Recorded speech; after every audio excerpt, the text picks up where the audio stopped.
This test was a visual comparison of the maximum reach of the bucket. This is a measure of stability and effectiveness of a skid steer loader emptying the bucket into a high truck. The vertical bar helps in showing how the lifting mechanism works.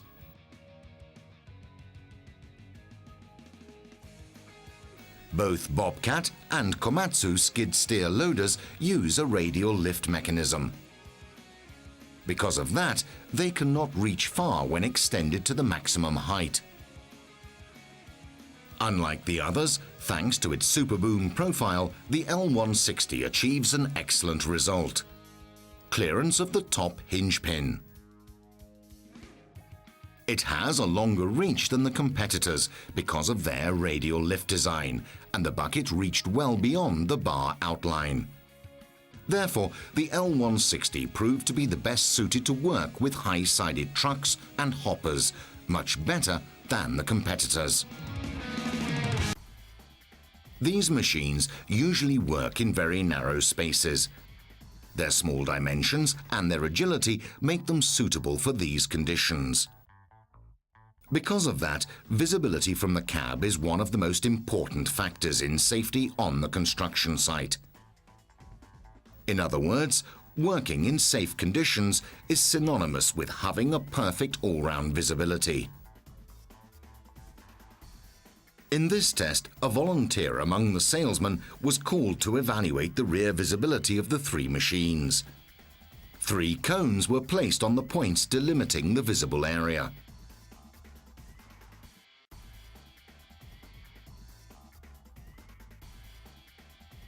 Bobcat rear visibility proved to be the worst. The rear of the machine is very cumbersome and prevents the operator from having good visibility. The New Holland, thanks to the curved rear of the machine, turned out to be somewhat better than Komatsu. The result of this test is clear. If safety is an important issue, be very careful about choosing a Bobcat. This test put the 3 machines in front of an Iveco truck. This is a practical demonstration of the New Holland Superboom technology real benefit. Komatsu had some problems loading the truck, but with some difficulties it was able to load the material into the truck. Bobcat proved not to be able to load the truck. Due to its limited radial lift design, it can only load the material directly into the L160 bucket. The New Holland SSL showed great ease in loading the truck, thanks to the Superboom design.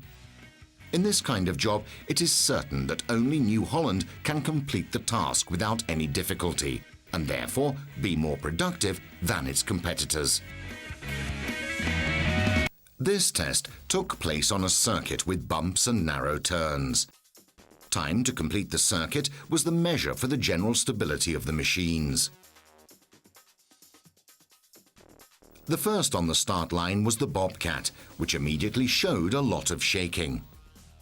The weight of the machine's rear part prevented it from overcoming the last bump, the steepest one, with an empty bucket. This shows very bad weight distribution for the Bobcat, and because of that, the machine proved unstable in this test and unable to overcome the hardest obstacles. Next in line was the Komatsu. Though not as bad as the Bobcat, it also suffered from instability problems. On the other hand, it had no problem in overcoming even the highest bumps. The final time was not bad. And finally, the New Holland L160. Very little shaking in the first part of the circuit. No problem in overcoming the last bumps. Thanks to its optimal weight distribution, the New Holland proved to be a very stable machine. Its time on the circuit was excellent. In all tests, New Holland always recorded the best time. This test was a slalom. Here, maneuverability of the machines was put to the test. First, it was time for the Bobcat. According to the operator's comments, this machine has a slow response to joystick movements. This renders the controls unnatural, and the machine is not suitable for working in narrow spaces. The Komatsu proved to be more maneuverable and faster than the Bobcat, and its performance was not bad. Finally, New Holland proved to have good maneuverability and to be very agile and fast. It completed the circuit with the best time. The operator's comment was very good. The New Holland offers very natural maneuverability through its joystick, which makes it more controllable than its competitors. The last test for the 3 skid steer loaders was a lifting one to evaluate the stability of the machines. They had to lift a 1.4-ton pallet. Weight distribution and the overall design of the machine are important features underlined by this test.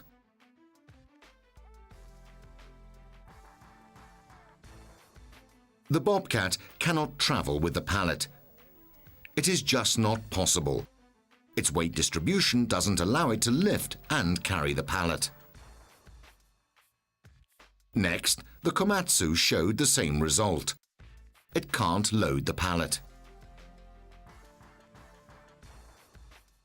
Finally, it's New Holland's time. Great performance of the L160, which can lift the pallet, turn around and travel. This is a demonstration of the perfect design of the machine, the results of which are perfect weight distribution and excellent stability.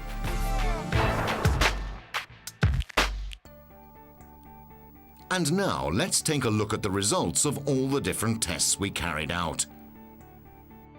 The New Holland Skid Steer Loader proved to be an excellent machine, outperforming the competitors in every situation. And now, let's take a look at the results of all the different tests we carried out. The New Holland Compact Track Loader proved to be an excellent machine, outperforming the competitors in every situation.